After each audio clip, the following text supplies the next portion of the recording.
These are the materials I'll be using in today's painting. You can find a list in the video description. These are the paint colors I will be using as well. You can find a list of these also in the video description. Also in the video description is a line drawing as well as a reference photo that you can download and use at home. Once you've printed out the line drawing, I would like you to flip the line drawing over to the back, take a pencil and apply graphite behind all of the lines. Position your line drawing on top of your watercolor paper so the graphite is touching the top of your paper. Tape it in position so it does not shift. With just the pressure of a ballpoint pen, you can trace this entire line drawing and your line work will transfer directly onto your watercolor paper. Once you're done, remove your line drawing. You can see here that I have applied masking fluid to areas of my line drawing. You may want to pause the video so you can apply masking fluid in the same locations. This is the masking fluid that I typically use. In order to protect my brush, I like to put Dawn dish soap into a small cup of water.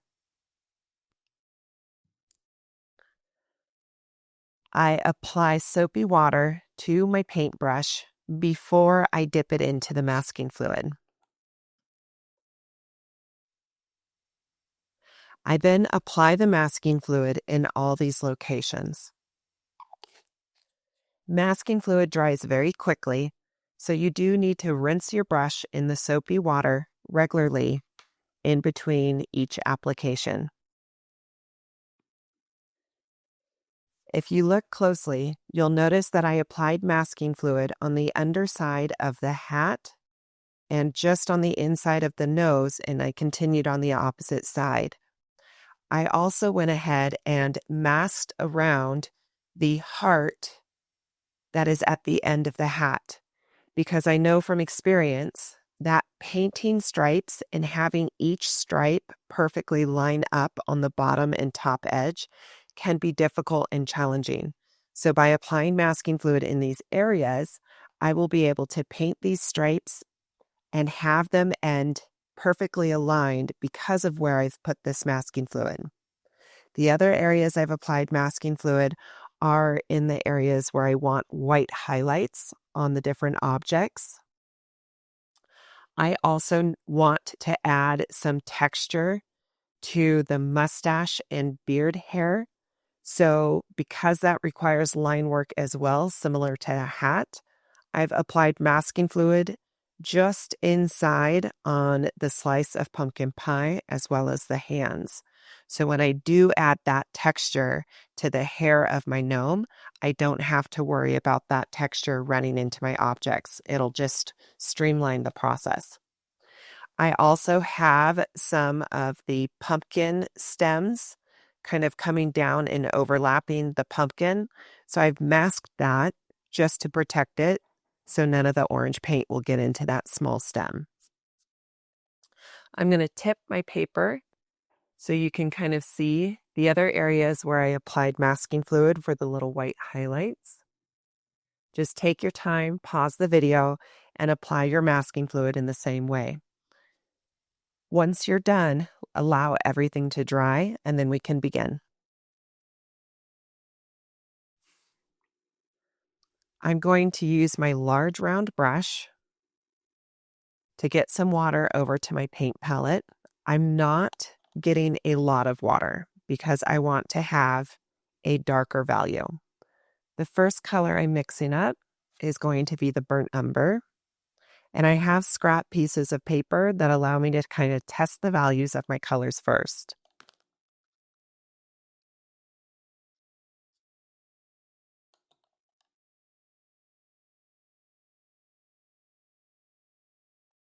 So I'm just adding more pigment to my water on the palette.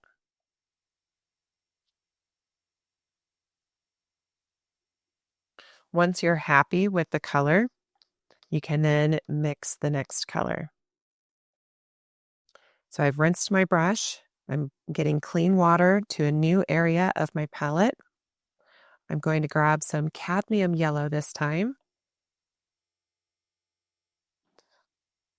I intentionally left an area of my palette empty between these two colors, just so I don't accidentally end up dipping my brush in brown when I'm trying to get yellow, because I've done that before. I'm happy with my yellow, so I'm going to rinse my brush, get clean water again, bring it over to a new area of my palette, and I'm going to mix up some cadmium orange.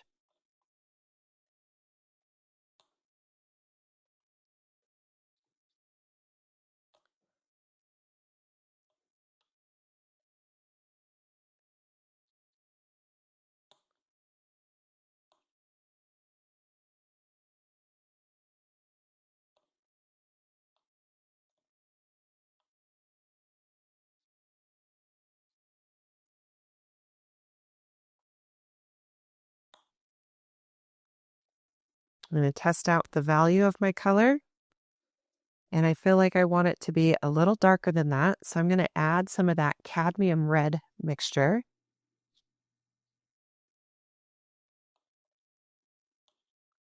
I'm going to get more pigment.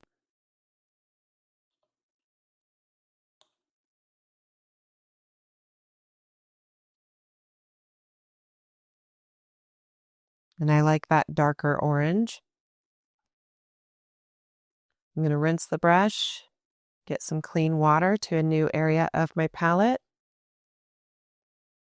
And I'm now going to mix that cadmium red.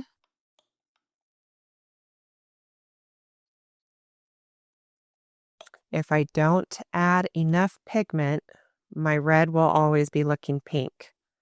So I need to make sure to add enough pigment so that I get the vibrant red that I'm looking for. I'm going to test my color out on a scrap piece of paper. Make sure it's nice and vibrant.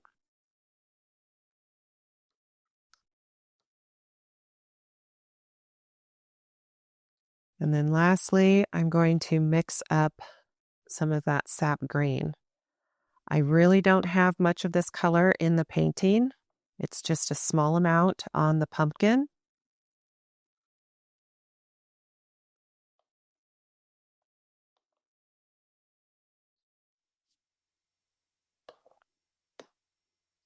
I'm going to test out the color, make sure it's as vibrant as I'd like.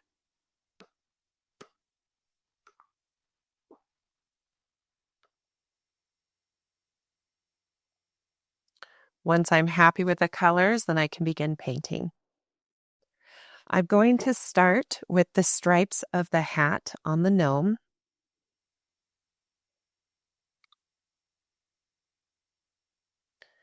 I'm switching to a small brush so I have clear visibility and more control.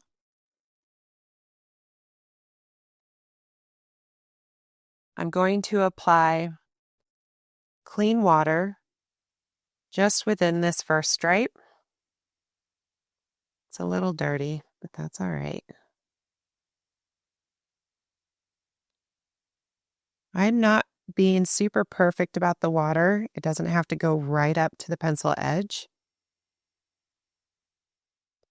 But having a little bit of this water inside where this stripe is, it's just going to allow me to get my color down without any brush strokes or texture.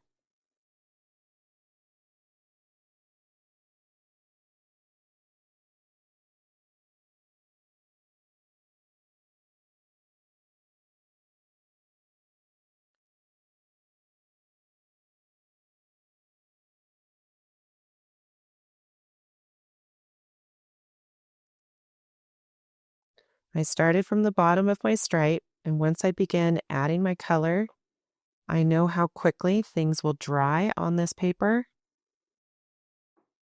So I'm making a point to not go back down where I started my stripe.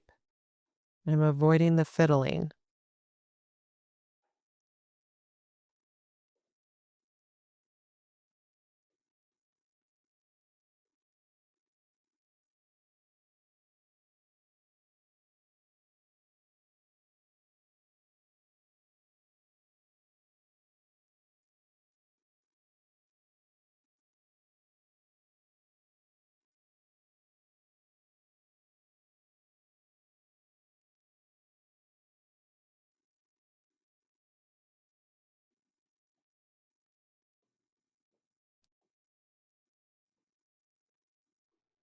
I'm not afraid to hit that masking fluid. I'm going right up onto it. I'm just not going past it. Once I'm done with the first stripe, I'm going to grab some clean water again. I'm going to skip one stripe because I want that one to remain white. And I'm going to move to the next stripe. So I'm just adding some clean water. It doesn't need to be huge puddles. We just want it a little damp. That way I have a chance to get the color in and I have at least a little bit of working time. If I have any puddles of my water, I do try to soak those up. And the way I do that is I dry my brush off on a sponge or paper towel so it wants to pick up moisture. And then I tap my dry brush on the puddle that I need to absorb. Once the water is nice and even and no longer puddling, I'm going to dip my brush into the brown paint, start from the bottom, and I'm just going to work my way up through the hat.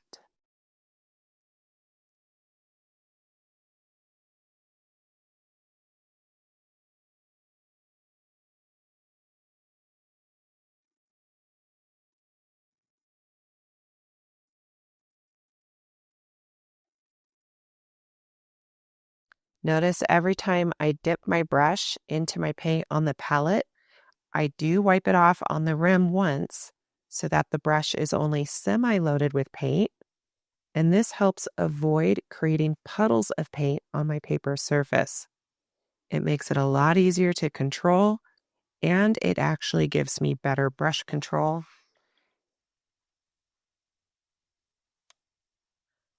Now I'm going to skip one stripe again. I'm returning with the clean water just to get a small amount of water inside this stripe. I don't want it to be puddles, so I soak up any excess water. And I'm going to paint the next stripe.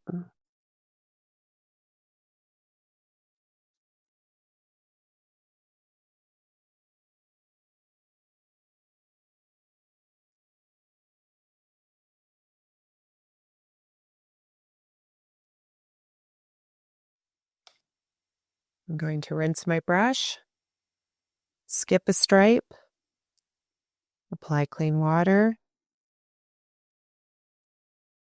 As long as there's no puddles, I'm going to paint the next stripe.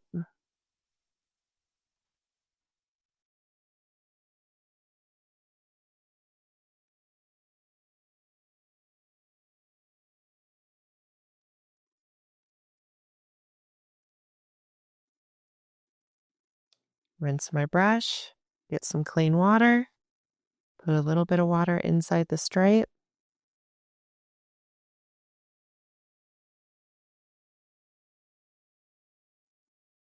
And because of the way I applied the masking fluid, all of the edges, top and bottom of this hat and the stripes are all perfectly lining up.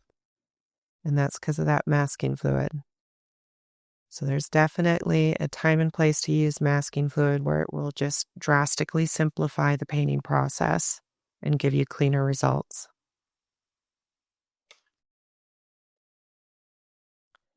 Now, while that hat is drying, I'm going to take a moment to begin painting the brown in some of my other objects. So for example, I'm going to start with this heart balloon in the top left. I want to add a little bit of water. And I want it to look like the light is coming from the left. So on this balloon, this left corner, I do want it to be a little lighter. So I'm not going to be adding as much paint. So I have a little bit of brown on my brush, but I'm just going to mix it in with the water that's on the paper already so I can get a lighter brown.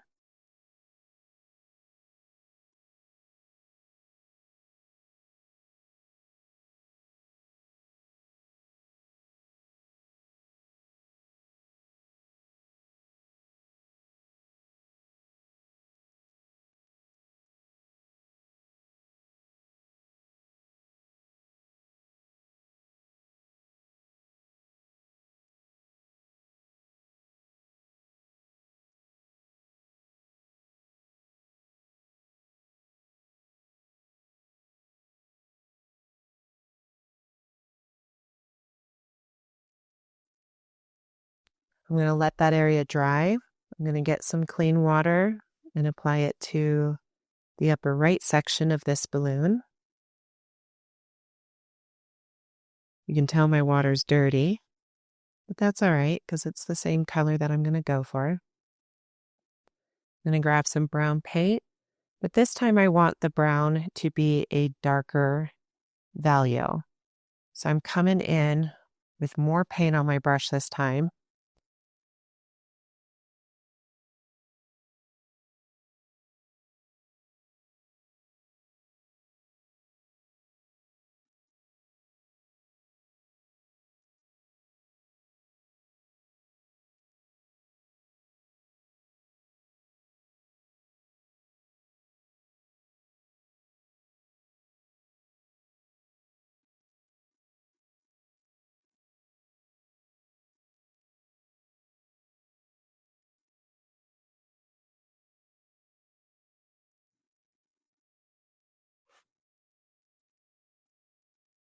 I'm going to try and get it just right up to the edge here.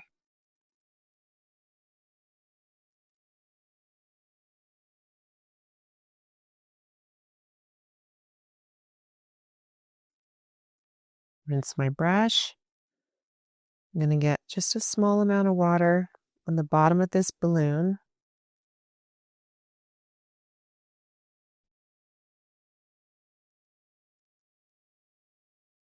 This is a more complicated shape, so I'm just really going to take my time when I come in here with my paint color.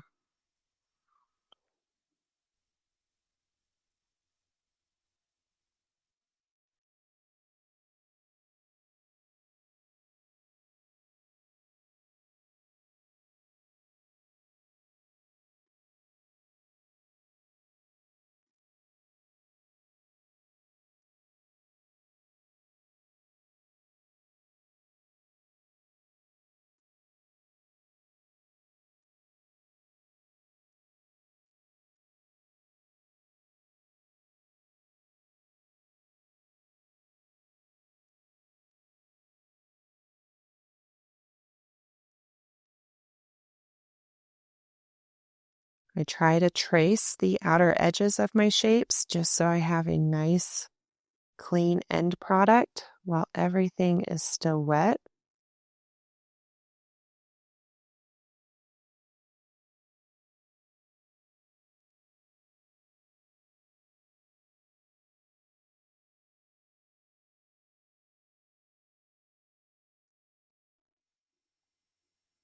And I can now use my small brush and a steady hand,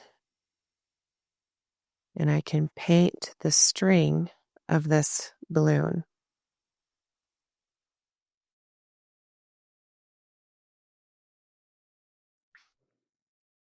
Now I'm not able to work on the balloon with the turkey head because right now the heart balloon is still drying and they are sharing an edge. So I'm going to hop over to this little heart that we have above the gnome. I'm just going to add a small amount of water first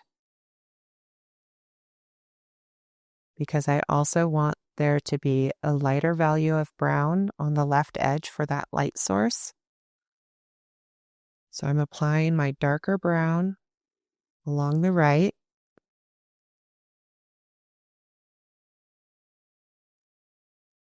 Going right over the masking fluid.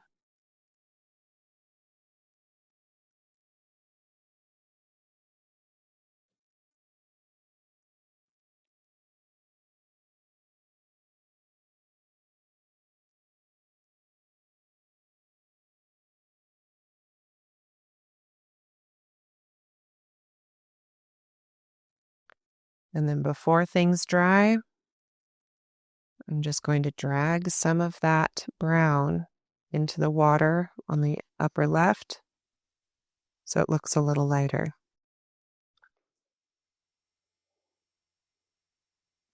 I'm going to hop down to the bottom left where we have the star. I'm going to apply clean water, or as clean as it is, to the inside of this star.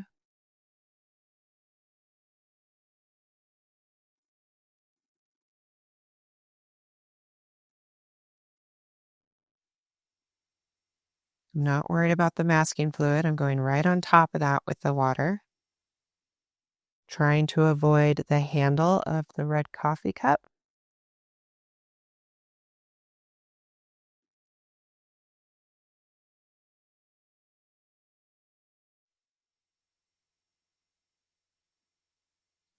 Now that the star is wet and there's no puddles, I'm going to come in with my brown.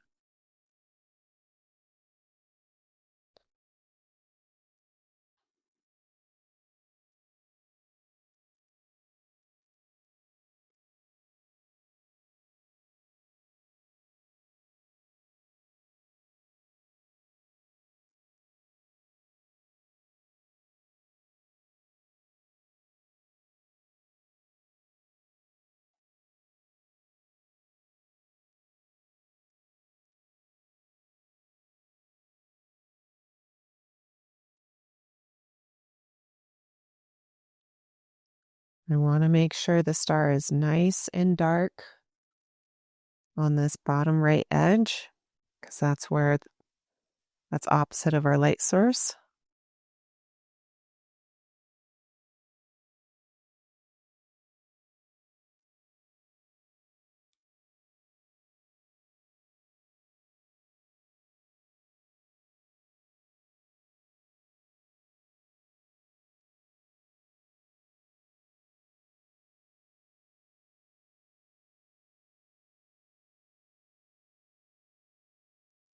I'm now going to rinse the brown out of my brush, and just using a barely damp brush, I'm going to kind of push and pull from the paint that's already on my star to fill this remaining left edge. But that way it looks like it's a little lighter being near our light source.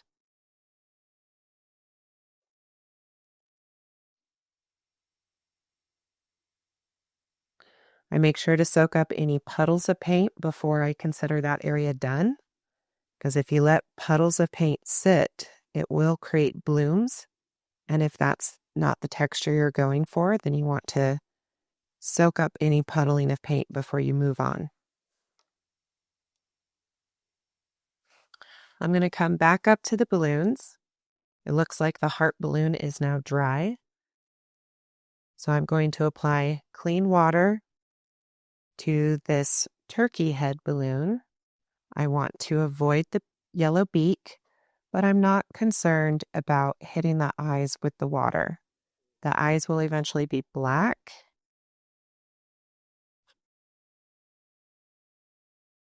So we'll be able to kind of cover that up and paint that in without any problem.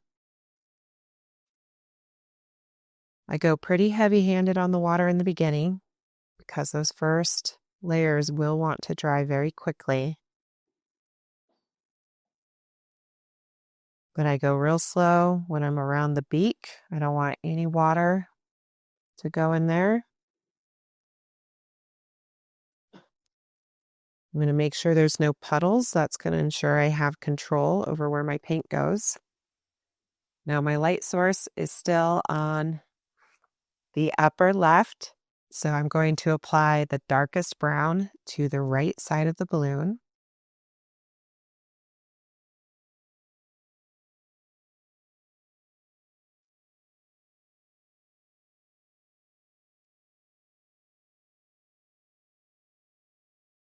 I really take my time when I go along the outer edge, just so I get a nice smooth edge without bumps.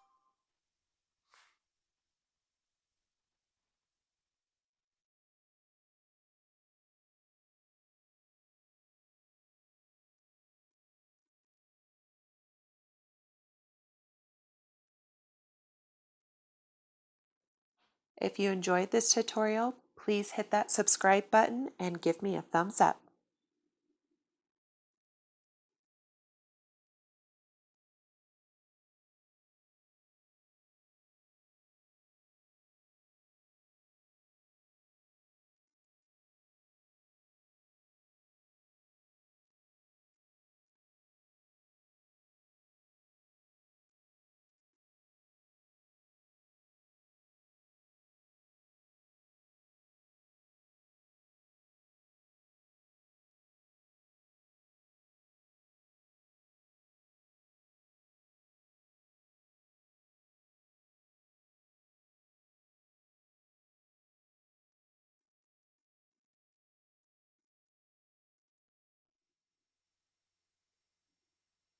I'm not going back to where I started on this balloon and fiddling. As I gradually work my way to the left edge where the light source is, I just don't go back and fiddle where I had started. I'm now going to rinse the paint out of my brush, and using a barely damp, clean brush, I'm going to pull some of that brown color to fill the rest of the balloon, but it's going to be a lighter value, which is exactly what I want.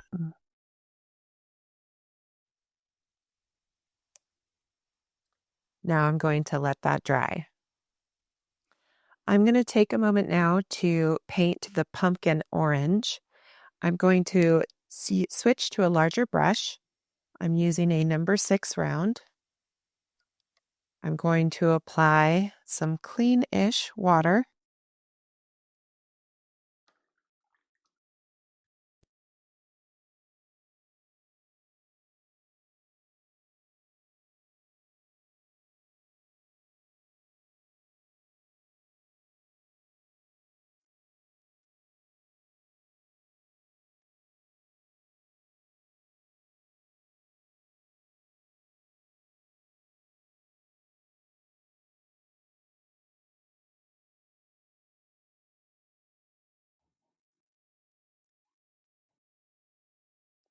I'm making sure to even out the water on the pumpkin so there's no puddles, but I am double checking where I first began applying water, making sure it has not dried already. Once the water is evened out, I'm grabbing some orange on my brush, and I'm just going to fill this pumpkin in. This is just layer 1 of 2.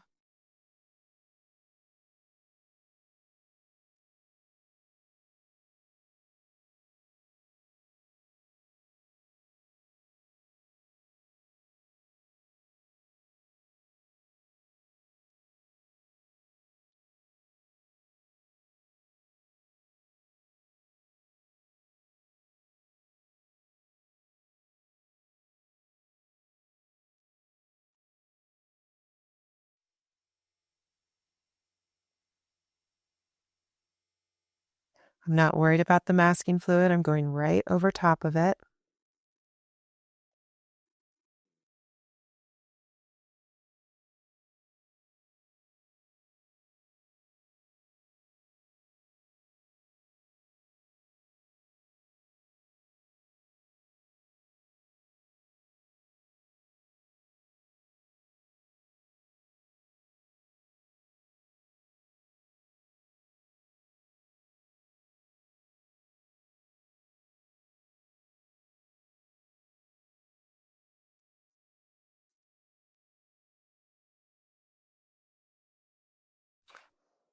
I made sure there's no puddles of paint, and I'm just going to let that dry.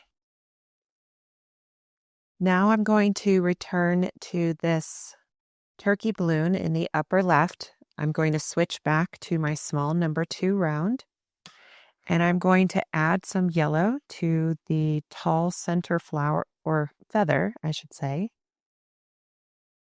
And it looks like my line drawing did not include the forward feather.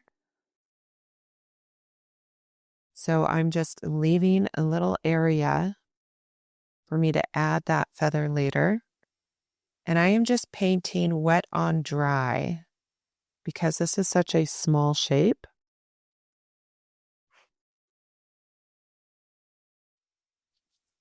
I'm going to load my brush with some of the orange.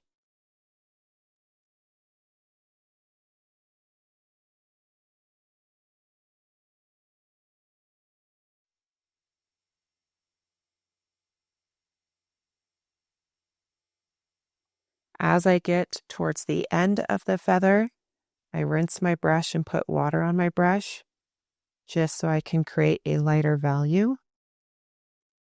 Because again, that left side is where our light source is.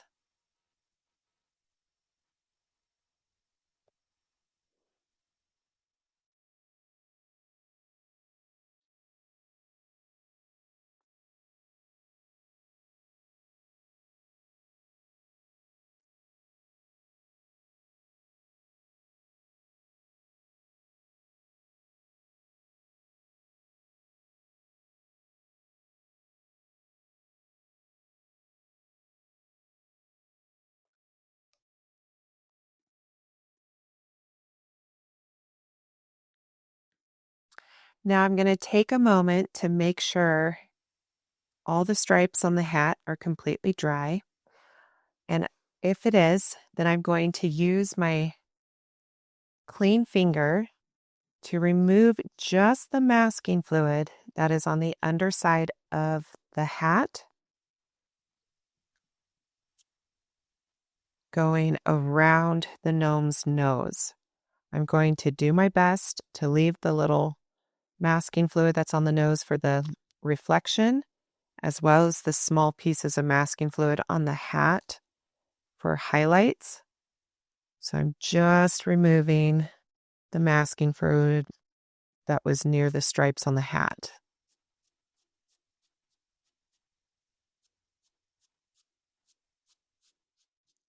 By removing that masking fluid, I can now paint the beard on the gnome and add that texture. Now keep in mind, if we are adding a bunch of texture to the hair and mustache of the gnome, it's going to be rather difficult to avoid getting that texture into the nose as well as the hat. So now, instead of masking fluid being on the bottom edge of the hat, I'm going to apply it on top of the hat just above. So I'm getting my small brush coated in soapy dish soap. I'm going to get a little bit of masking fluid on my brush. And just so I have peace of mind, I'm going to go to the inside of my nose along the bottom edge where the mustache comes in contact.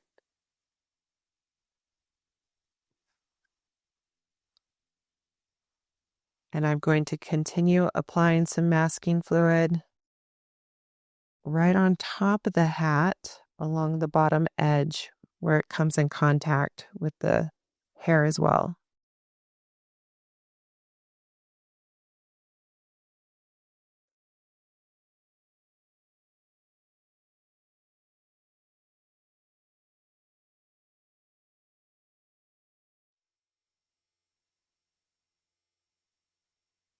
I'm going to rinse all that soapy water out of my brush.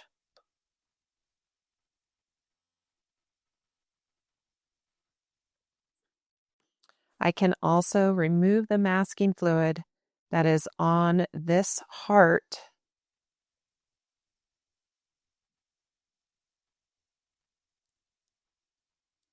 So the masking fluid that kind of protected this heart, I'm going to remove that as well. Trying to keep the masking fluid on, that is the little highlight. If you accidentally remove it, just reapply and let it dry.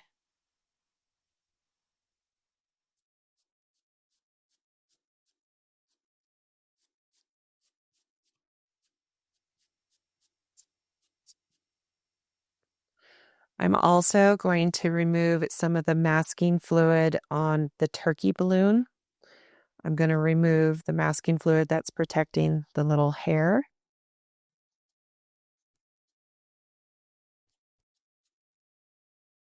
I'm going to leave the masking fluid on the areas of red for now.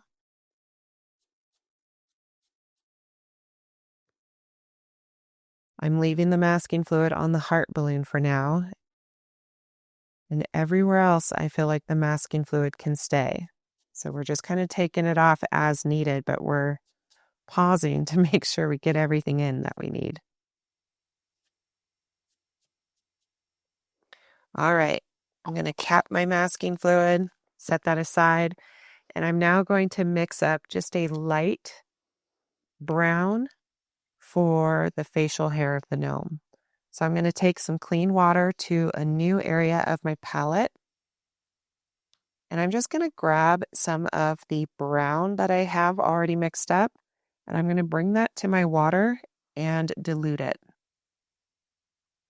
I want just a really light, soft brown. And I feel like this is a little too dark yet, so I'm going to add more water.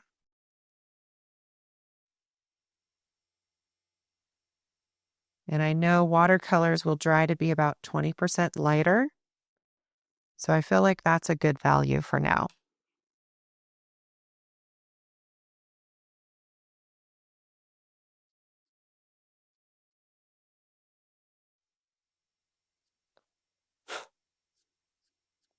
I'm just trying to get some of that masking fluid crumbles off. Now, the beard and mustache are some larger shapes, so I'm going to come in with some clean water first into these areas so I can then just bring a base color.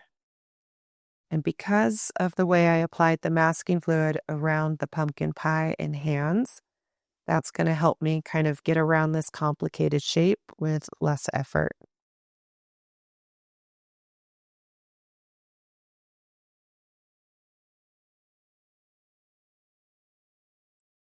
So I have clean water all over the mustache and the beginning of the beard. I want to remove any puddles of water because that's going to make things challenging to control. Now I'm going to grab that light brown, trying to be aware of the wet pumpkin that is still drying because I don't want to rest my hand in that.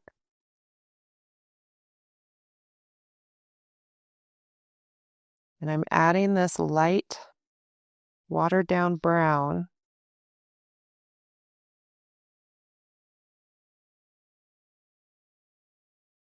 to the mustache and beard. I'm going right up to the masking fluid, if not even on top of it a bit. If I applied my masking fluid correctly, it's going to keep it out of all the essential areas, so I don't have to worry about it.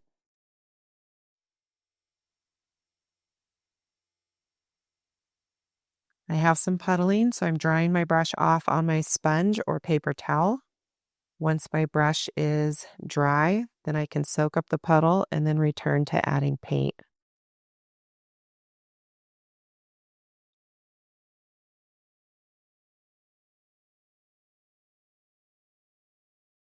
Now that's just the first layer of color on the mustache and beard. While that top section is drying, I'm going to add clean water to just this bottom portion of the beard that we can see.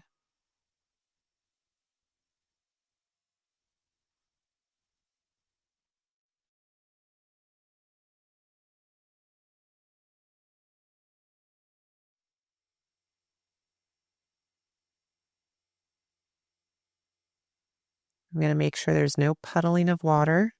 I want to thin it out just a little bit so I can see the texture of the paper. So I'm drying my brush on my sponge, and with that dry brush, I'm soaking up that excess water. Now I'm taking that light brown and adding it to the bottom portion of the beard.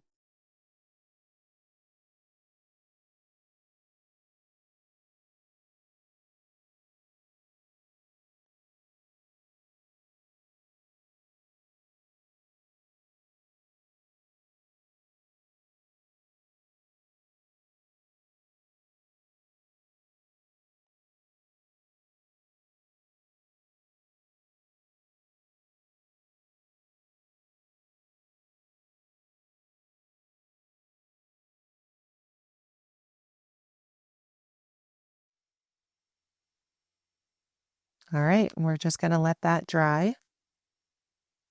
I'm going to switch back to my small number 2 round, and I'm going to continue working on small sections of the balloons. I'm going to dip my brush into that cadmium red. It's been sitting there a while, so the pigment may have settled at the bottom, so you may have to give it a mix to get that vibrant color. Now I'm going to apply just a small amount of clean water to the feather next to the orange one. I don't need puddles, just a real thin amount of water. Now I'm going to get some of my red on my brush, wiping my brush off on the rim of my palette so it's not overloaded.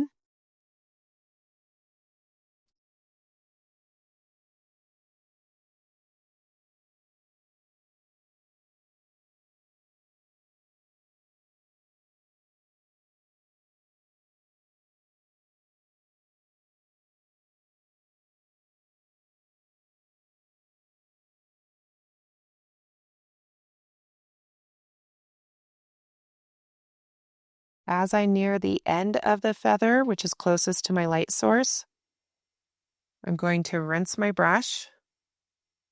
And with this damp, clean brush, oops, too much water. Soak that up. I'm going to kind of push and pull some of these reds to fill the end of the feather.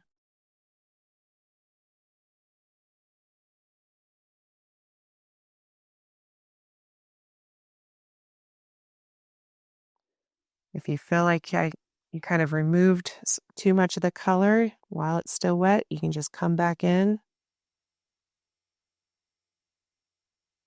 dab some of the color just to make it more vibrant. Now I'm going to take clean water to the feather in the very front center. This feather is orange.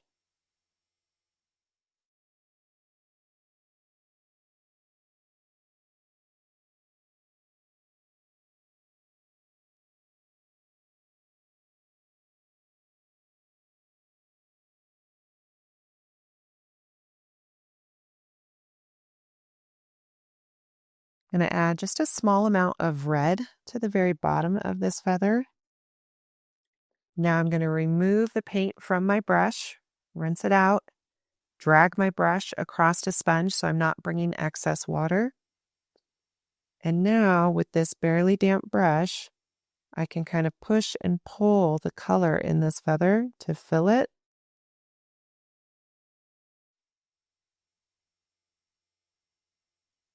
And I feel like I need just a little bit more contrast between the orange and yellow. So I'm going to get some more orange on my brush.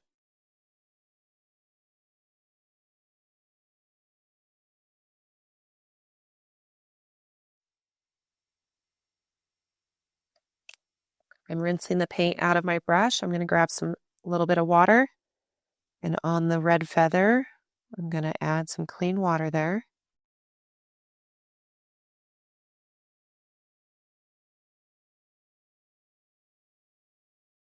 I don't want to keep puddles of water. That's going to make it hard to control. So I'm soaking up the excess puddle, and I'm going to get my red paint.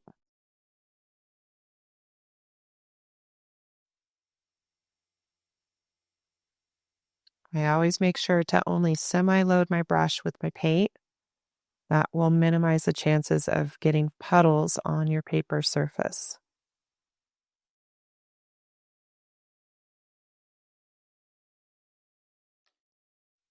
Rinsing the paint out of my brush and drying it off on my sponge or paper towel.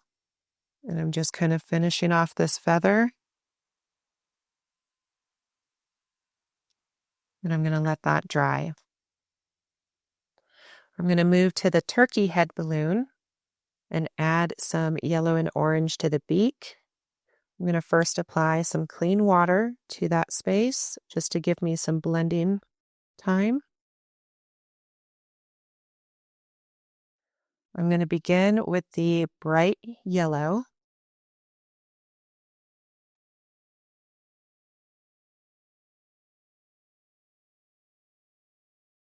I'm keeping the top left side of the beak, just clean water.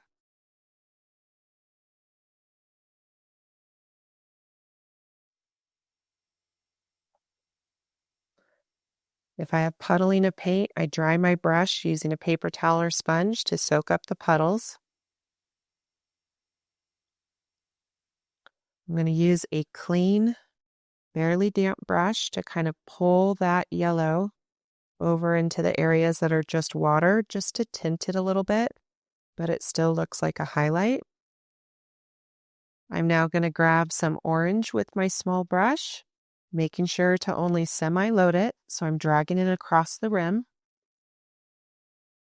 And I'm just going to add some orange to parts of this beak so I can get some shadows and other values.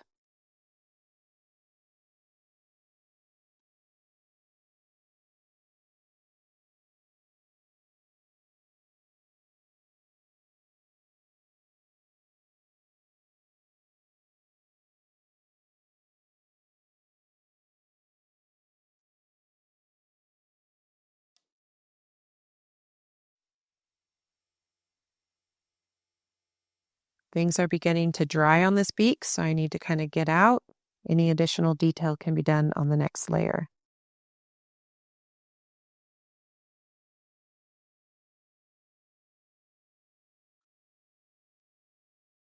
I can now add some orange to the hair of the turkey balloon.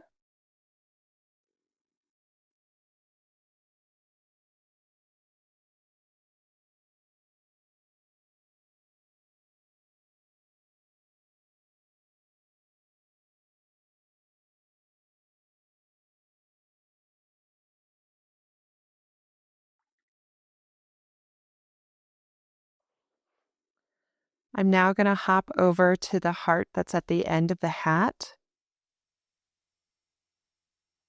I have clean water. I'm going to apply that to just the heart.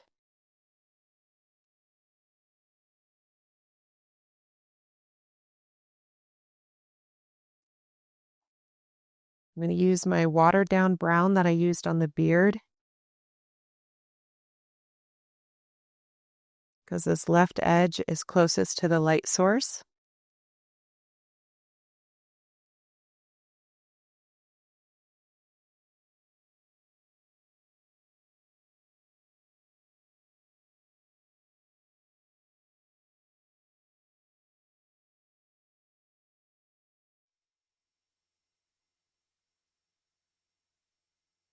While this light brown is still wet, I'm going to add a little bit of the dark brown up closer to the feathers. And then I can just use a barely damp brush that is clean to kind of push and pull these colors to create the blends I want on this wet surface.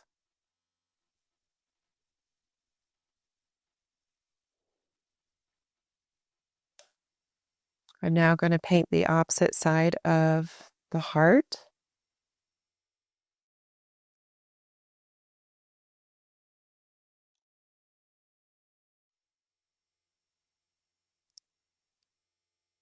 I'm applying the clean water first.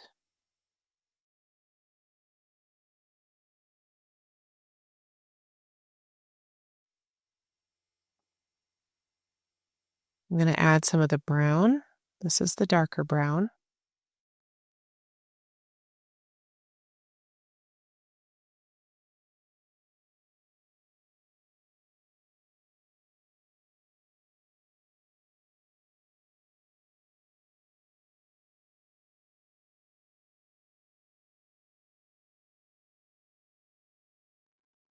If you enjoyed this tutorial, please hit that subscribe button and give me a thumbs up.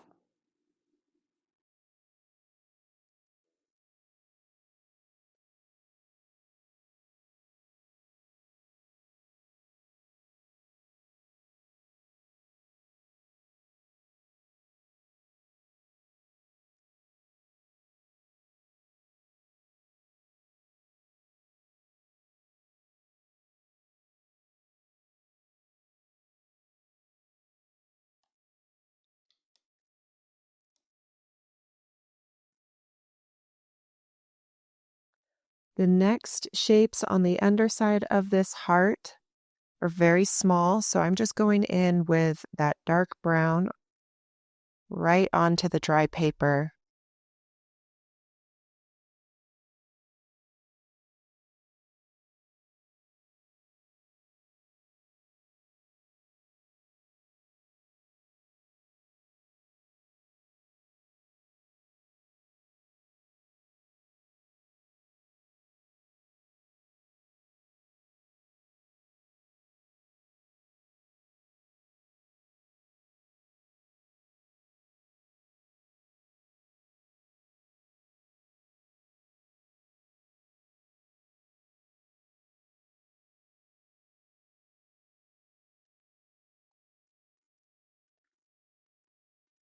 Now I'm going to check in on the mustache and beard area.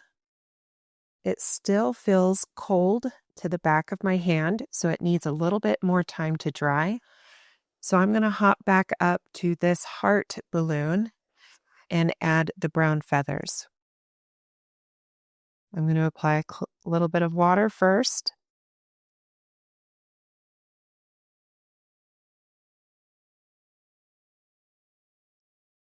I'm going to get that dark brown.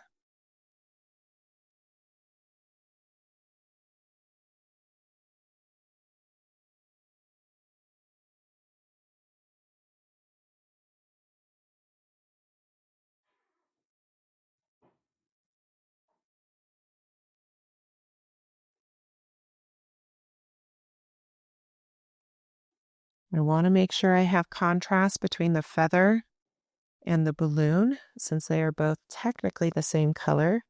So I need to be aware of the values. One needs to be lighter and one needs to be darker.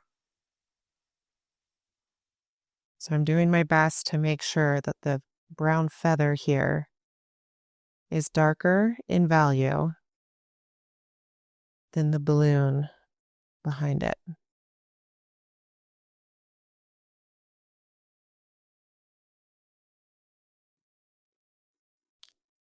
I'm going to do the same thing to the feather on the opposite side.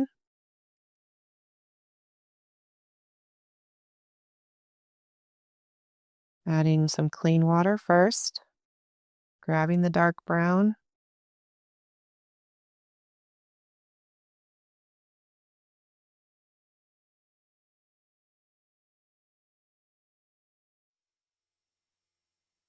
rinsing my brush, removing the excess water out of my brush so I don't bring in droplets of water.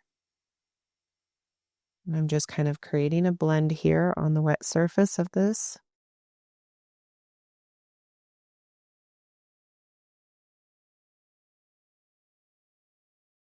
I'm going to let those dry. I'm going to hop over to the pumpkin stem. I'm going to get some green on my small brush. I'm painting directly onto the dry paper. And I'm just going to fill in the stem.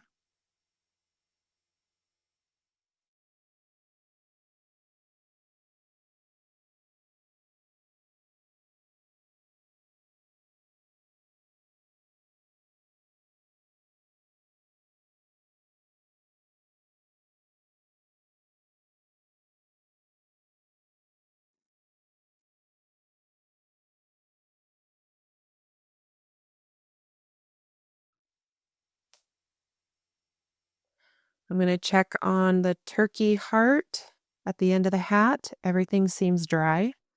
So I'm going to begin working on those feathers.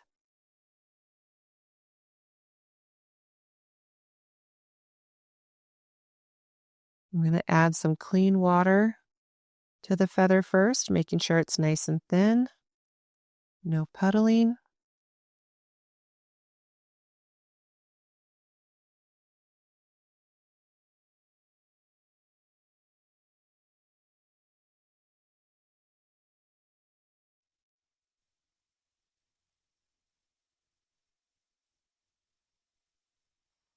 I can take a dry brush to the end of the feather and kind of soak up some of the paint if I want to create a highlight.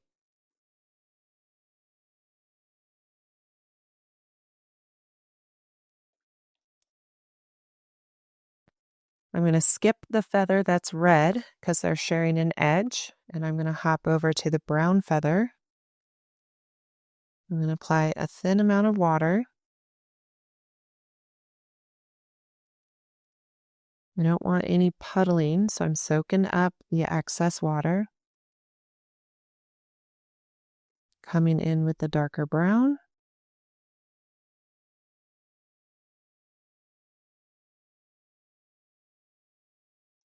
Removing the paint from my brush and drying it off. And with my clean, dry brush, I'm just finishing off this feather by pulling some of that paint into the water that's at the end, so it's a lighter value. I'm going to skip a feather, and I'm going to hop to the opposite side where we have another brown feather.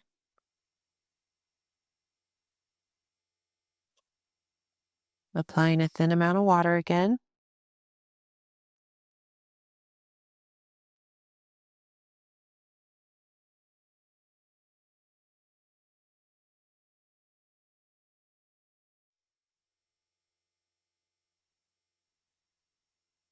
Rinsing the paint out of my brush and drying it off. With my clean, dry brush, I'm just pulling that paint into the water to create a lighter value at the end of it.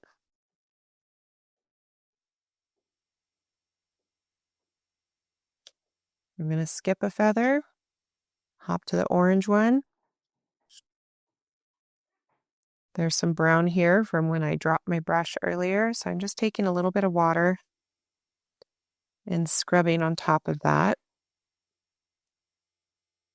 And I'm just going to use this water to wet the feather.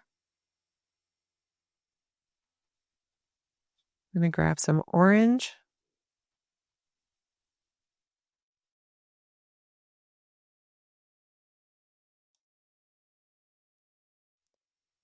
Rinsing and drying my brush off. Pulling that orange into the water at the end of the feather.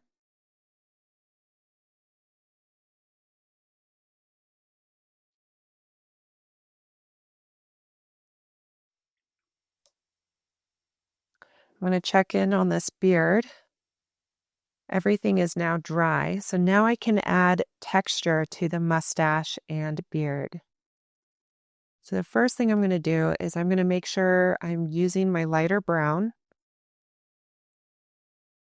And with this lighter brown, I'm going to establish a line to indicate the end of the mustache, so I know where it's at.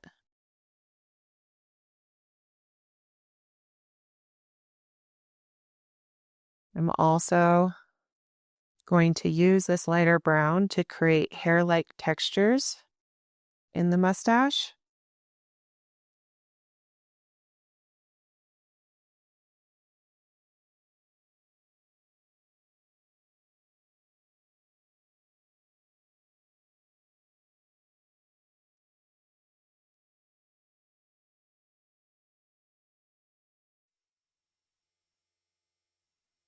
But because of where we put the masking fluid, we don't have to worry about running into anything. So it's really nice.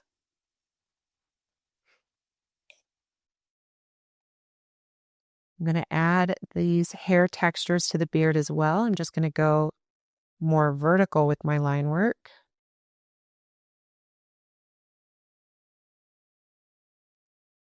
I want to imagine that these lines pop out from behind the hand and pie. So I try to line up my lines.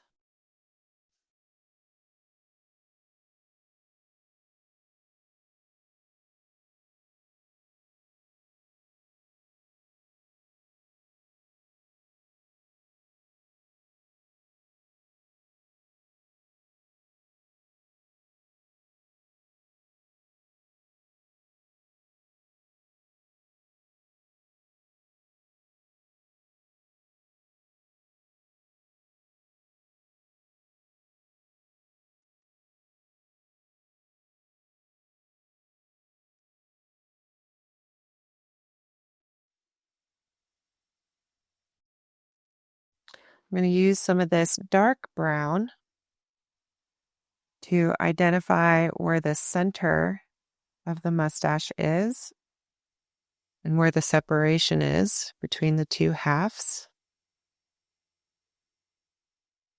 I'm also going to use this dark brown to give better definition between the mustache and beard.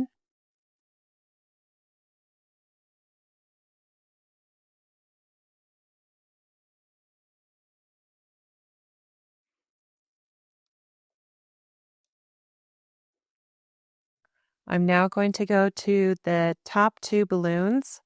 I'm going to remove the masking fluid that is near the beak. I'm going to try my best not to remove the masking fluid that is on the white highlights of the beak. If they come off, it's not the end of the world, but I am trying to avoid it.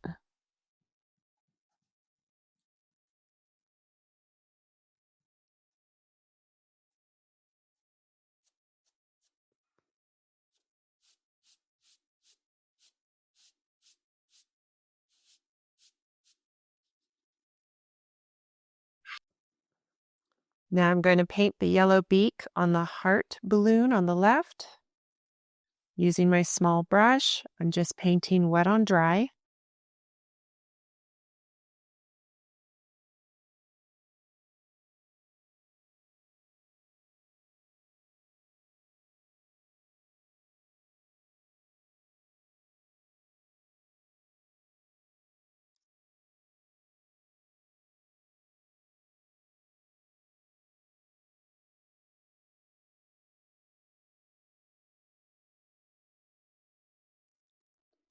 I'm going to move over to the turkey balloon and paint the red.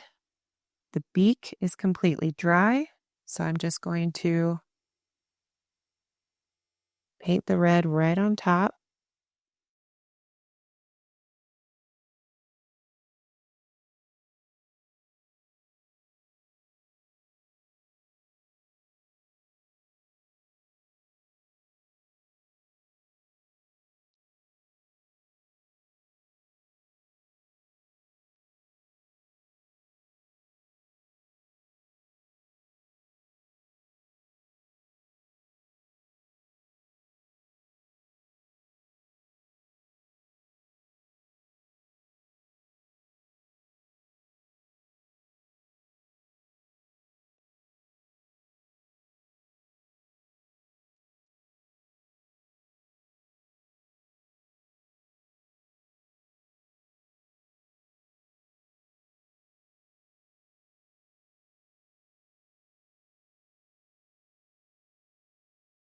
I'm going to pull some of this red aside on my palette and add a little water to it to make a lighter color. This will create a pink. Using this pink, I'm just going to add a couple small ovals to indicate some rosy cheeks on my turkey.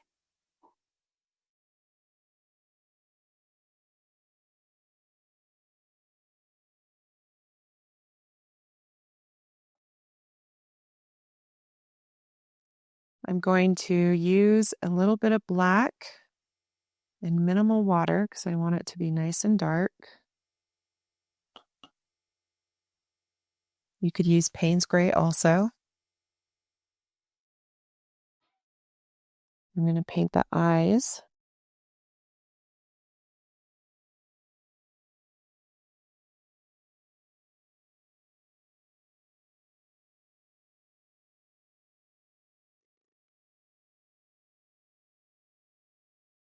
Trying to keep the eyes similar in size as much as possible.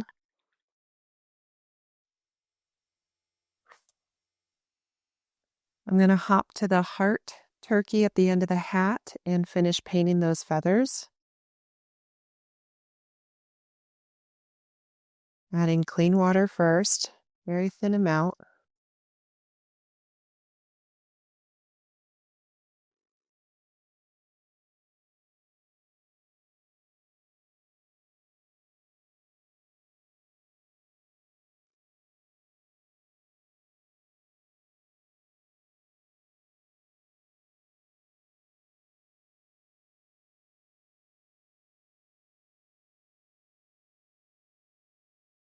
I'm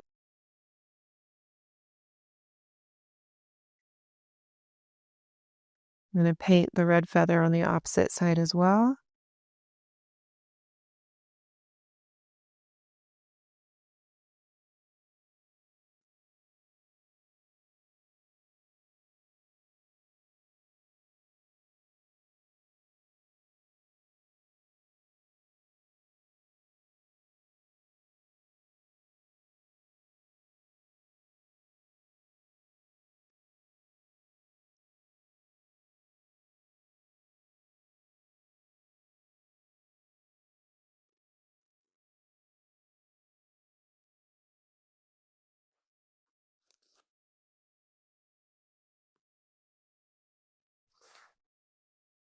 I'm going to add some yellow to the center feather, but I need to be aware that there's one feather I didn't include in the line drawing, which is shorter and in front.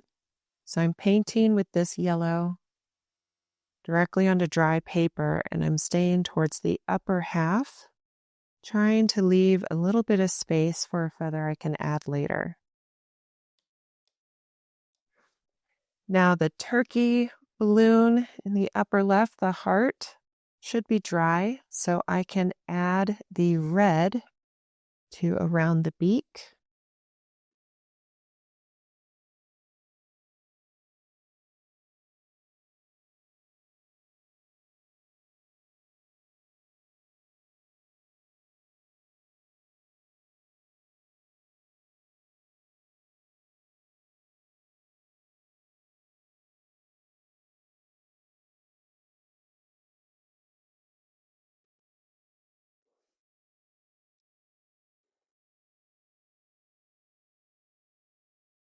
Trying my hardest not to rest my hand in areas that are wet.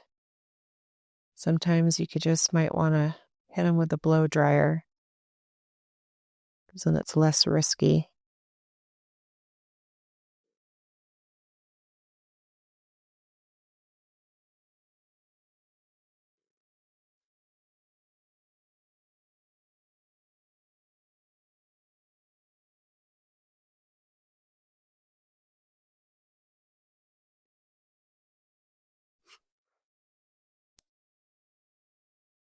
I'm going to use a little bit of orange to create the separation in the beak.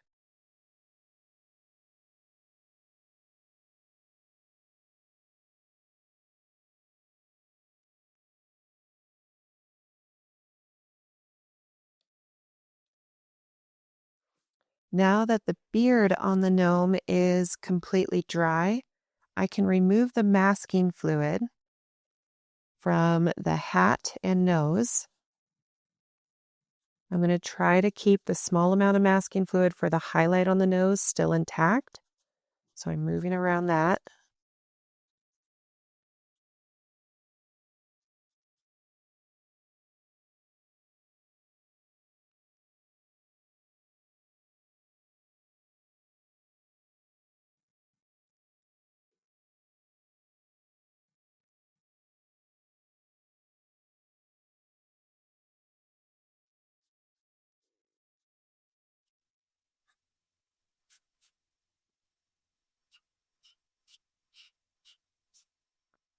Looks like I accidentally removed the highlight on my nose, and that's okay.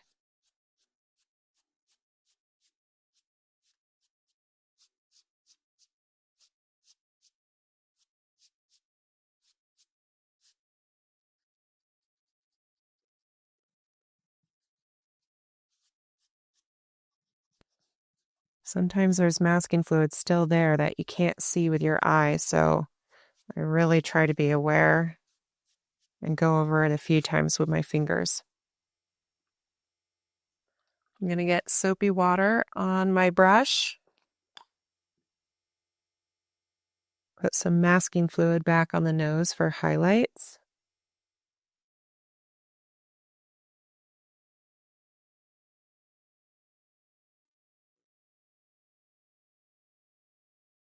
If the masking fluid sits in a puddle, it takes quite a while to dry.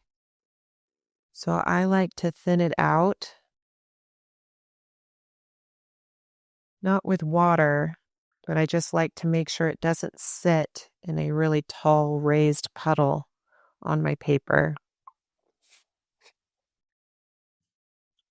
So while that highlight is drying, there's a few other things I can still paint, like the string on the turkey balloon. I'm just going to grab some dark brown.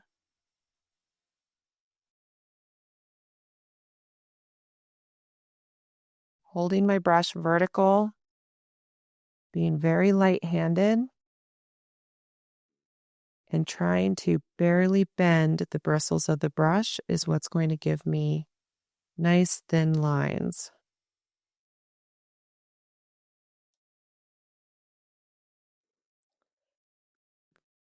While that masking fluid on the nose is drying, I'm going to use a number 6 round. I'm going to apply clean water all over this coffee cup.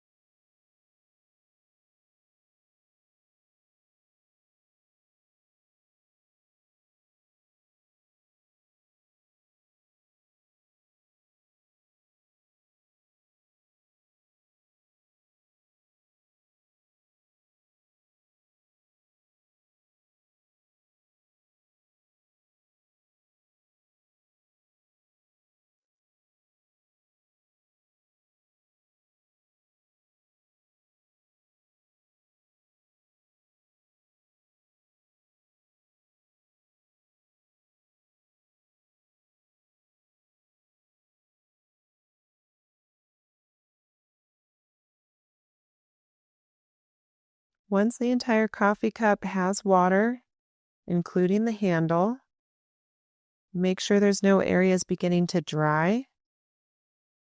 Make sure there's no puddles so you have control. Dip your brush into that cadmium red.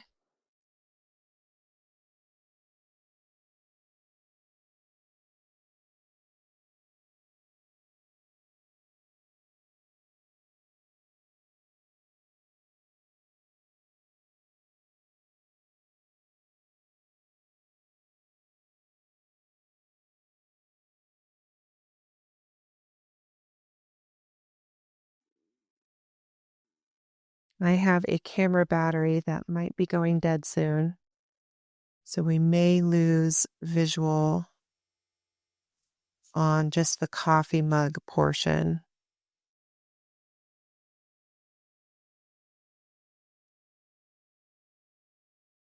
But as you know, once you begin, you can't really stop midway because things will dry and that'll kind of ruin some of the effects.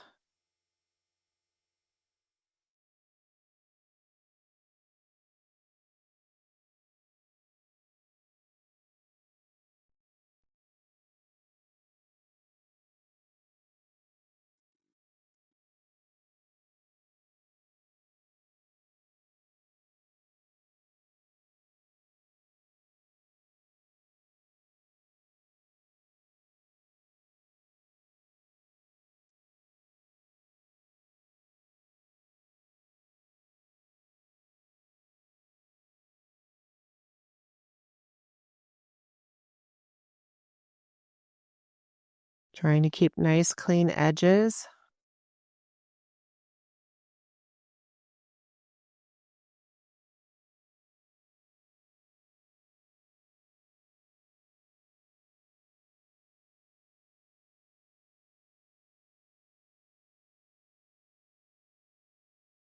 Going right on top of the highlights that are there in the masking fluid. Not worried about them.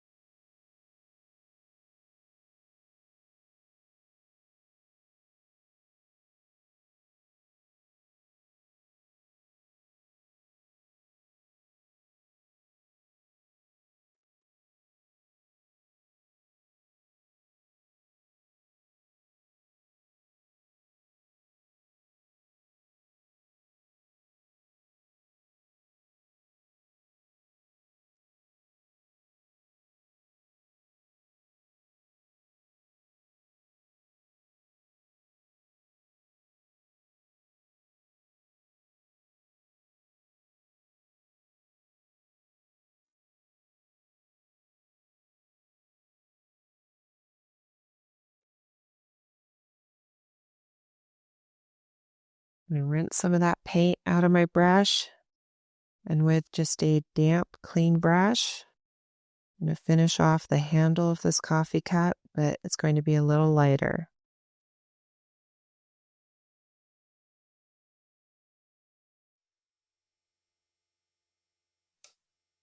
I'm going to let that coffee cup dry and change my camera battery.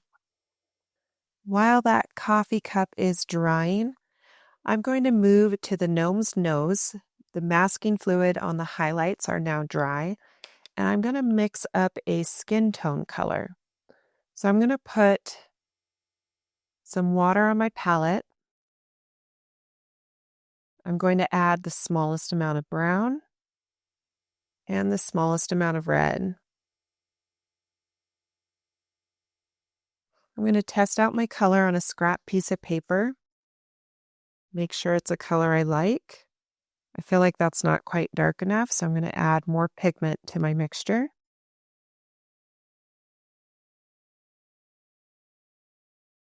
I think that's a little too brown. I want some more red. Once I'm happy with the color, I'm going to apply clean water to the nose.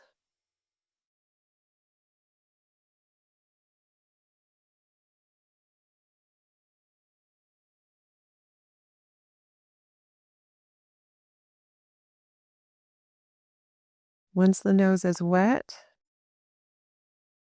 I'm going to add this pink brown, but I'm going to stay on just the right side of the nose where we have more shadow.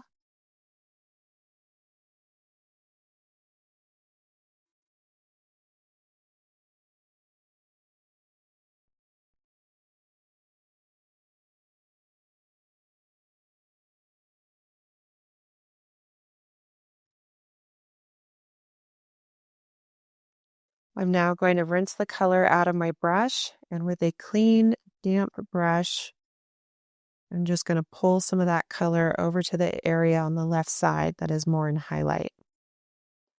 If I want to create more of a shadow on the right side, while things are still wet, I can tap my brush along that right edge just to give it more contrast.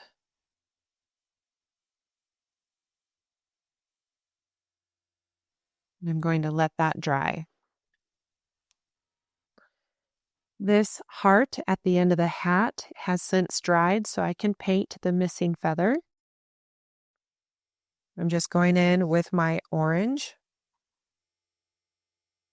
right onto dry paper because it's such a small shape.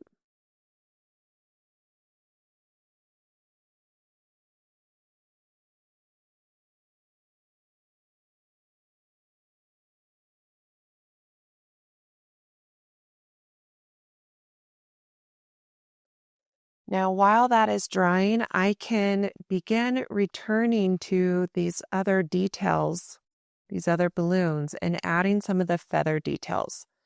But before I do that, I just want to double check that everything is dry. If they are, I can remove the remaining masking fluid from some of the highlights.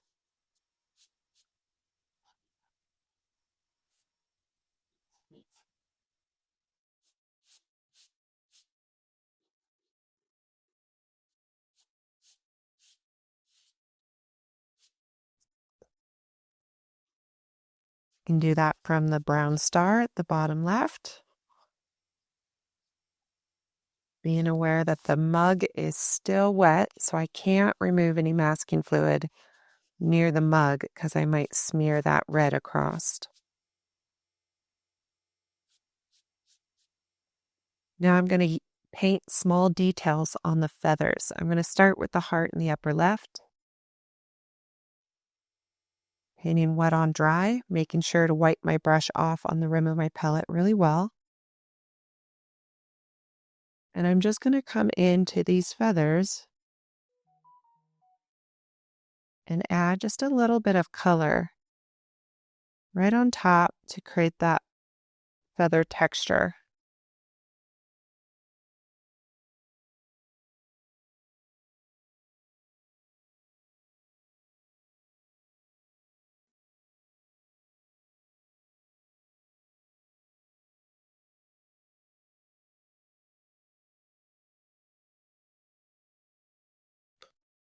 When I get to a new feather of a different color, I simply switch to that color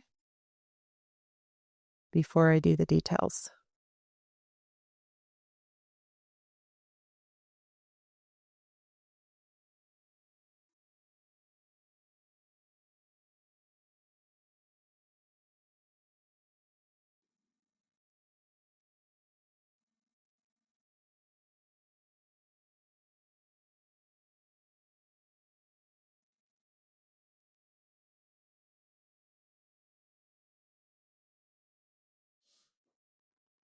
If you enjoyed this tutorial, please hit that subscribe button and give me a thumbs up.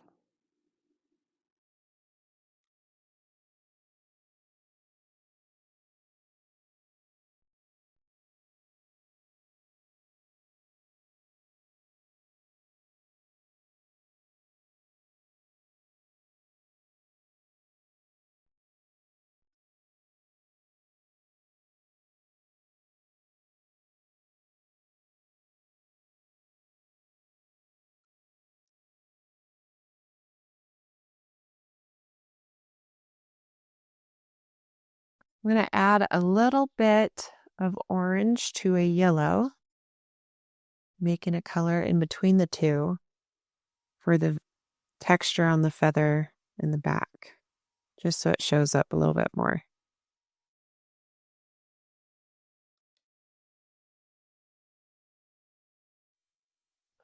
I'm going to get some of the black.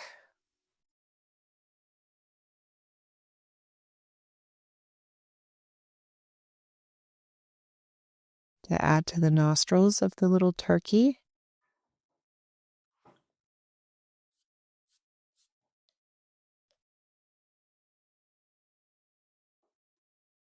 If you want a more vibrant red, you can always just add another layer.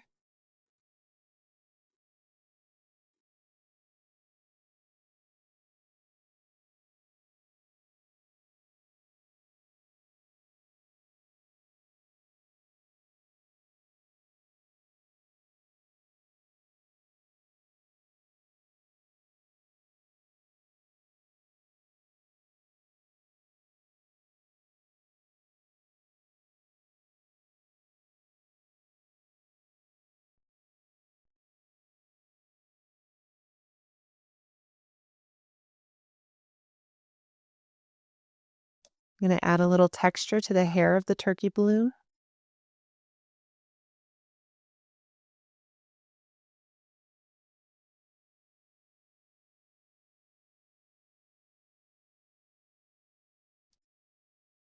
If the eyes aren't quite as dark as you like, you can always add another layer of black or Payne's gray, whichever you used.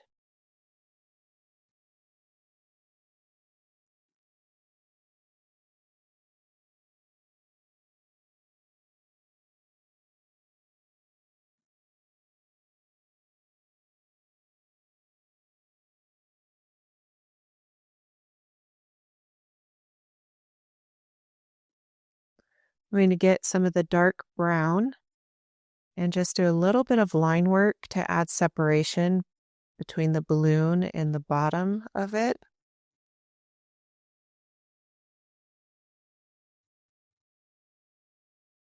Give a little bit of shadow.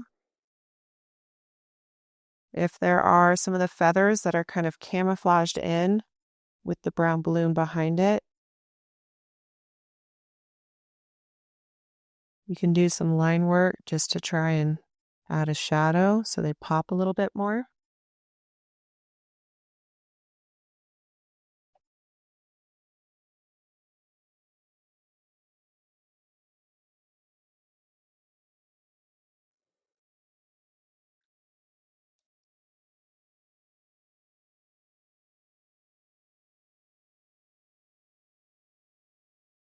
I'm going to use this yellow orange to add texture to the feather on the heart at the end of the hat.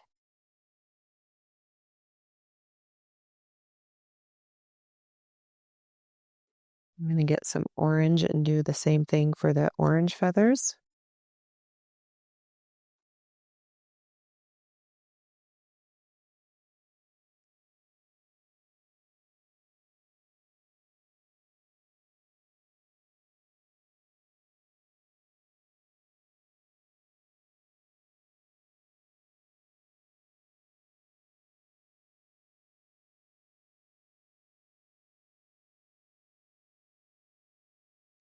I'm going to grab some red for the red feathers.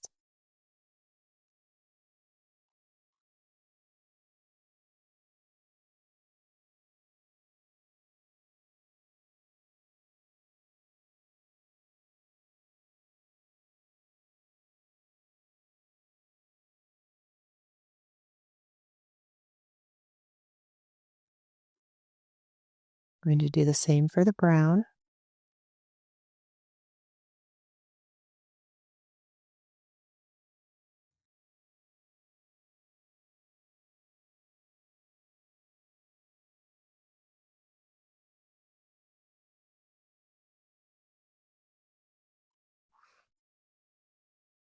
If you have areas that are kind of camouflaged in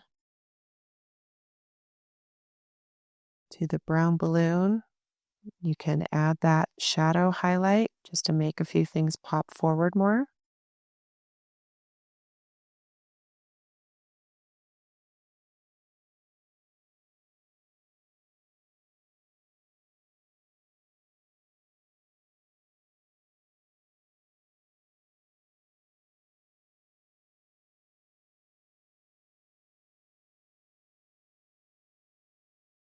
The heart is sitting on top of the hat, so it may create some shadows on the brown stripes of the hat.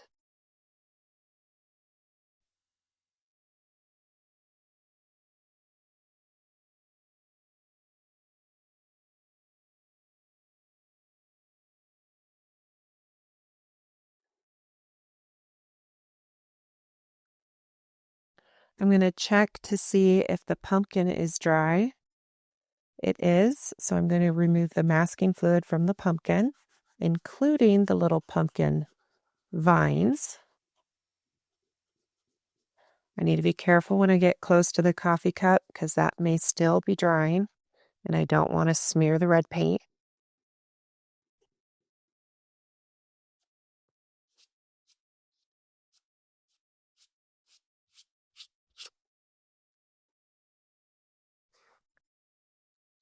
I'm going to use some of this orange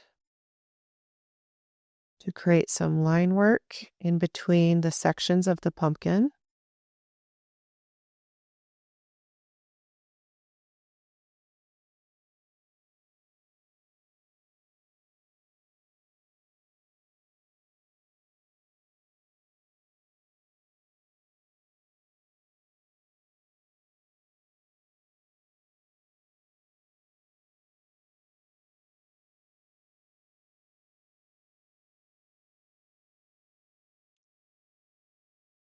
I'm going to paint the little vines of the pumpkin green.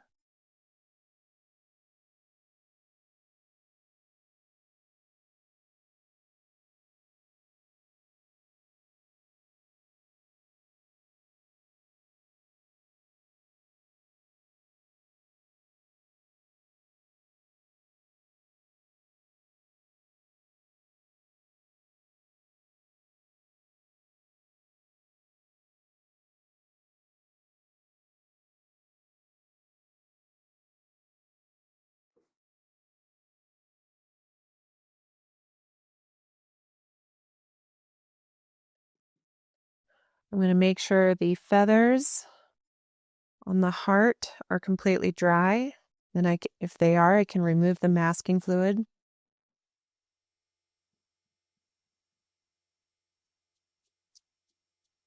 I can remove the masking fluid from the highlights.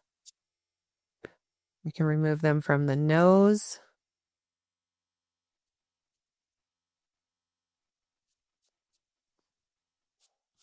If the coffee mug is dry, I can remove the masking fluid from the hands.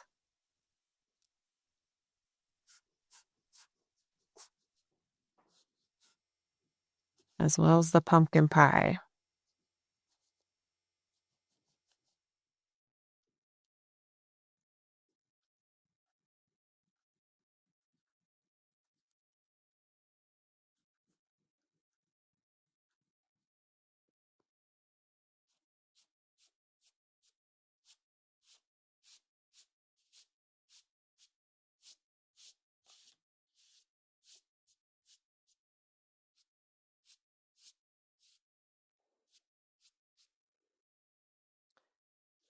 Now, when I paint the pumpkin pie, I have to be aware of the hands so that I don't accidentally add color to the hands.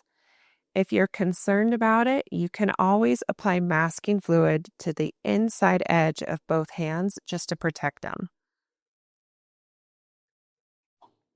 I'm going to apply some clean water to the whipped cream on top of the pumpkin pie.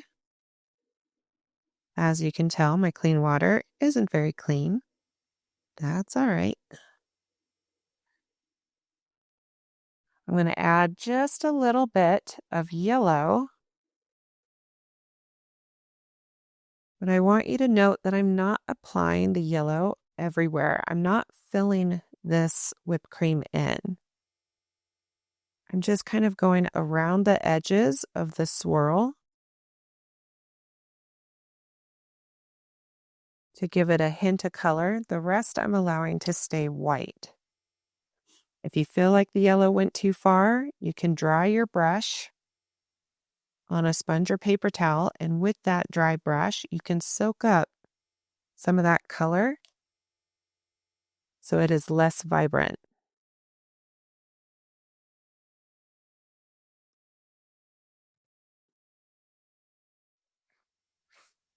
I'm going to go to the beak of the turkey on the heart of the hat. I am painting directly onto the dry paper.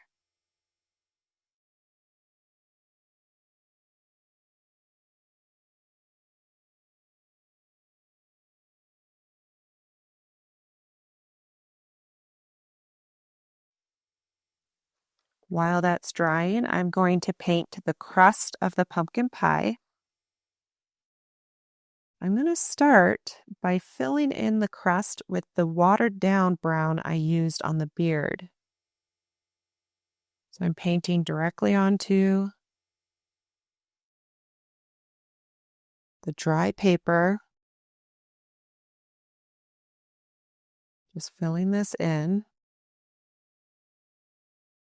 And in order to make sure I have contrast between the pumpkin pie crust and the beard, I'm going to grab a little bit of a darker brown, and I'm just going to kind of trace some of the edges of the pie crust, but I'm not filling it in. I'm okay with there being some texture there. I'm now going to get that light brown again, and I'm going to fill the bottom of the pie crust, being aware of the hands and going around them.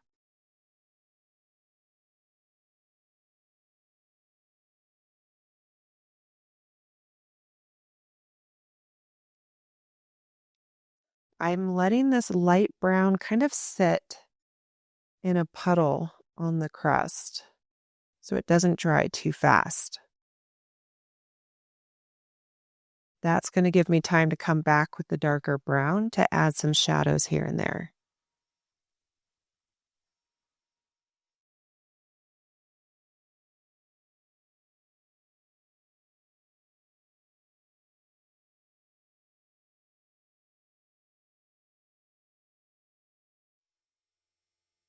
So I'm embracing puddles of the light brown so it doesn't dry too quickly. Being aware of the hands and going around them because I did not mask them. Now I can grab some of that darker brown and just add some shadows. Wherever I pick up my brush, you'll notice that the brush releases quite a bit of pigment, kind of creating this little blob shape. I'm okay with that texture.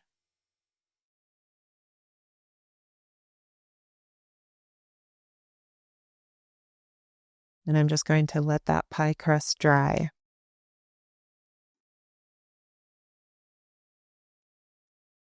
The beak on my heart at the end of the hat is dry, so I can now add some red.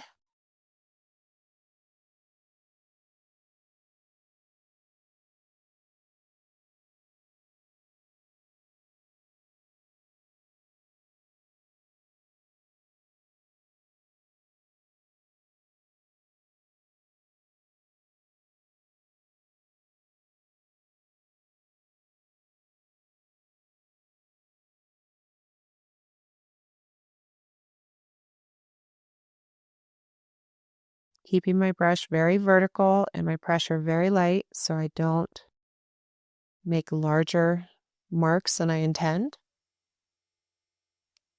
I'm now going to rinse my brush and grab a little orange to create a separation in the beak.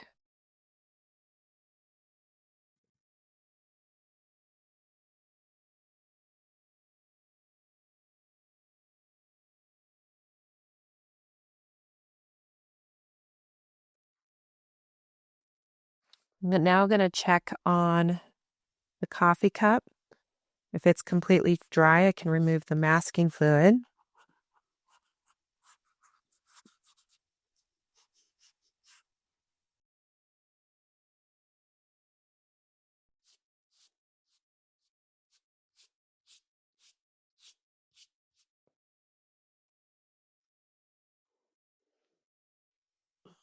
All right, I can't paint the hands because they're sharing an edge with the wet pie crust. And unfortunately, I can't paint the pumpkin pie because it is also sharing an edge. So I'm going to hit this with the blow dryer. Now that the pie crust is dry, I can paint the pie.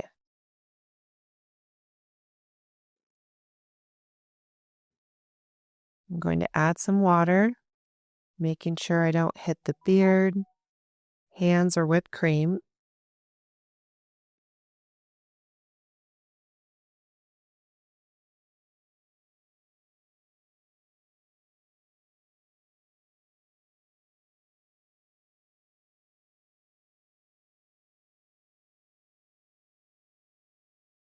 Once I wet the entire pie, I'm going to soak up any large puddles.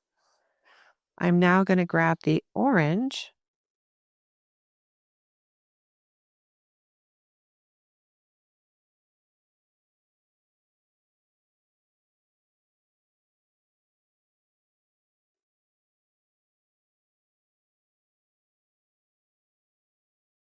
Taking my time on the edges.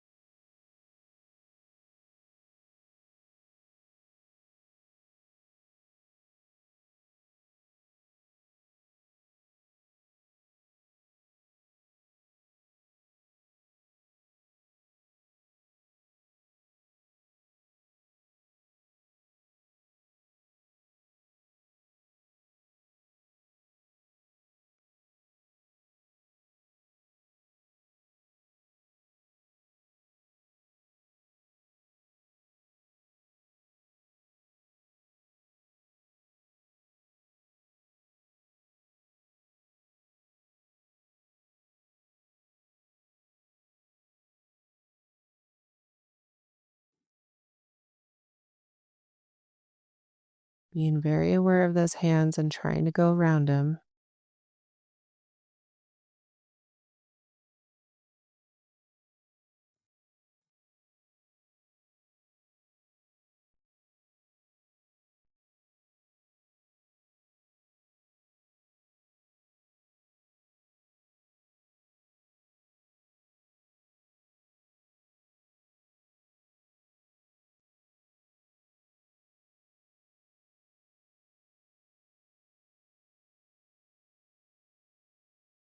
Now, while this pumpkin pie is still wet, and if there's any areas drying, I just add more orange paint to those areas so it kind of reestablishes all the moisture. But the reason I want things to be wet right now is because I plan on adding just a little bit of red to create some shadows on this pumpkin pie. So I'm kind of going along the bottom edge near the crust and on the right edge away from our light source. So I'm just layering some red onto my orange and mixing on the wet surface of my paper. Puddles are going to make it hard to control. So if they start causing you frustration, just remember to dry your brush on a sponge and pick up the puddles. So right on my right edge, I've got some puddling. So to minimize my frustration, I'm just soaking that up.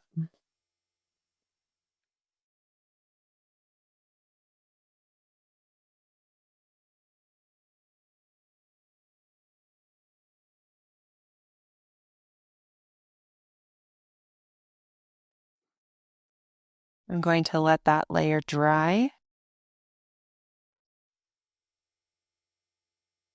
I'm just double checking all the other areas. On my hat, there are some sections where my brown stripe doesn't completely get all the way to the bottom, just because of where I had my masking fluid.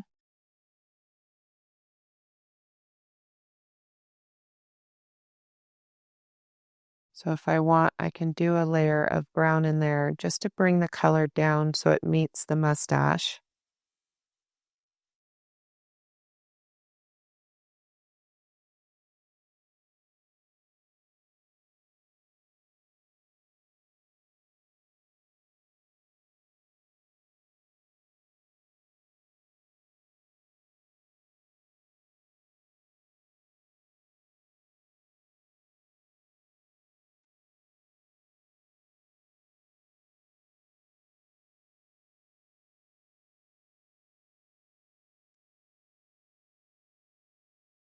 I'm going to hit the pumpkin with the blow dryer. I need to make sure and confirm there's no puddles. Otherwise, the blow dryer is just going to push those puddles around and make a mess. So make sure there's no puddles before you get your blow dryer.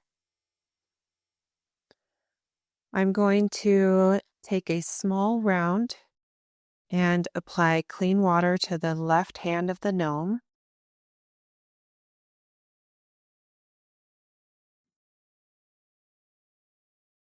Once I have clean water, I'm going to return to the skin tone I mixed up for the nose earlier.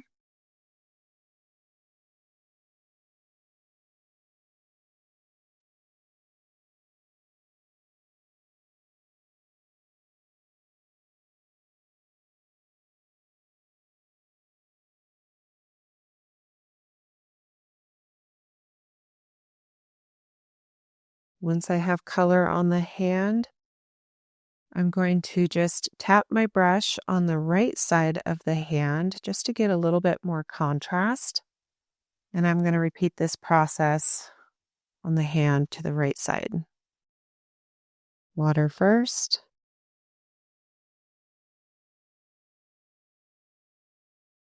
Grabbing that skin color I mixed up earlier.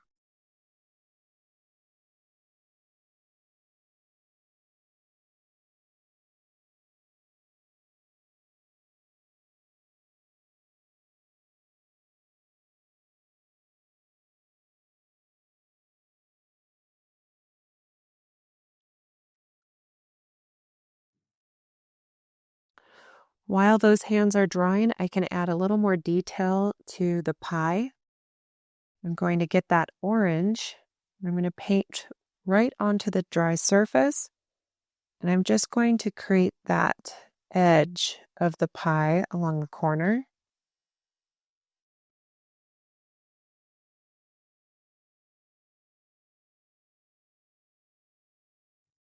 I'm also going to use the orange to create a little bit of shadow on the underside of the whipped cream.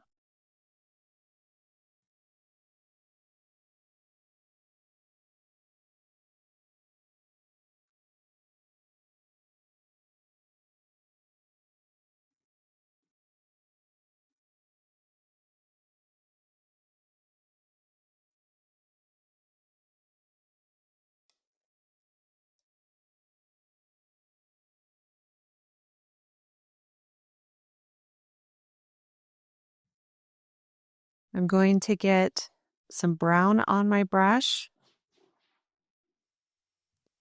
and I'm going to create a shadow on the underside of the nose.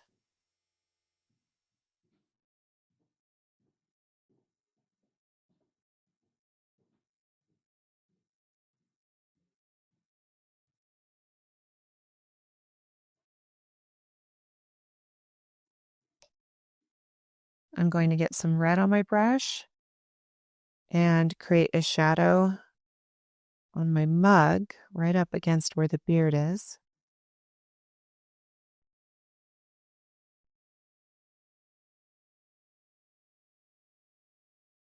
Try not to come in contact with your wet hands. Stay away from those. Leave some space.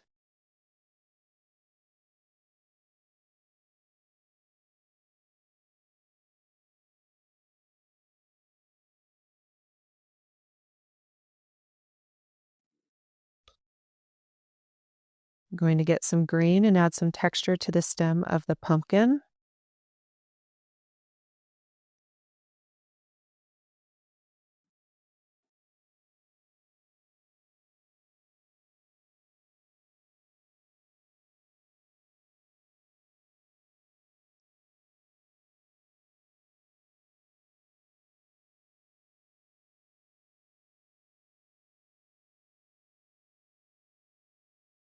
I'm just double checking some of my details, making sure I'm happy with them. I'm going to add some shadows to the hat. So I'm going to put some water on a new area of my palette. I'm going to grab the smallest amount of black or Payne's gray so I can just make a really light gray value. I'm going to test out my color first, make sure it's not too dark. So just real nice and light. And I'm going to use this light color just to give a hint at some shadows. I'm using light pressure.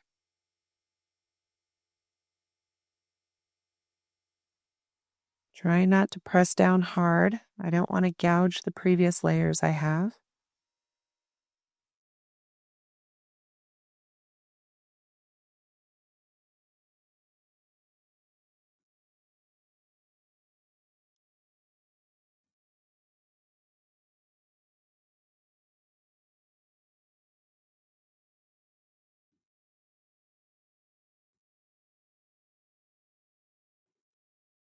Being very light-handed, just glazing the color.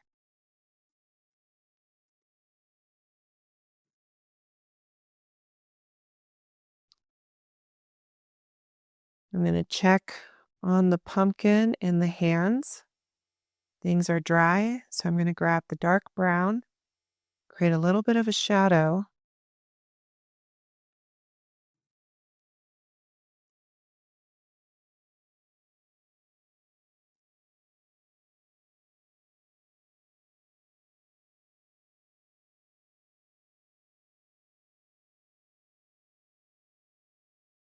I can use this brown to create some shadow on the crust if I want.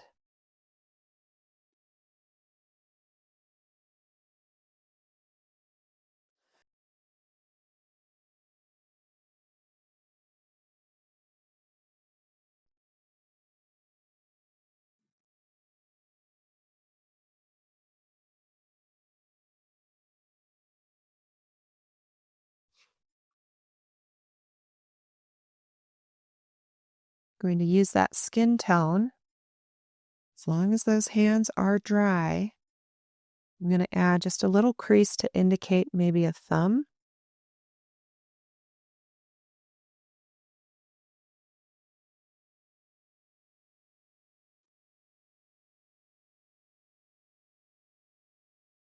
I can add a little bit more shadow to the right side of the nose. Just a little semicircle. And do the same thing on the hands. Just a little semicircle to indicate a shadow.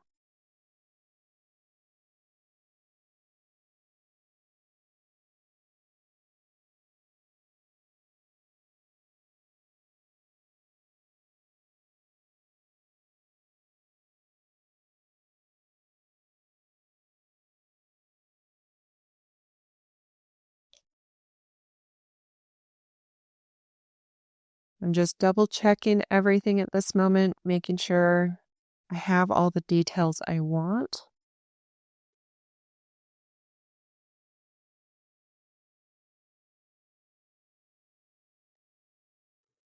I'm going to hit the hat with a blow dryer to remove the masking fluid. Once the hat is completely dry, I can remove the highlights on the hat that I have the masking fluid on.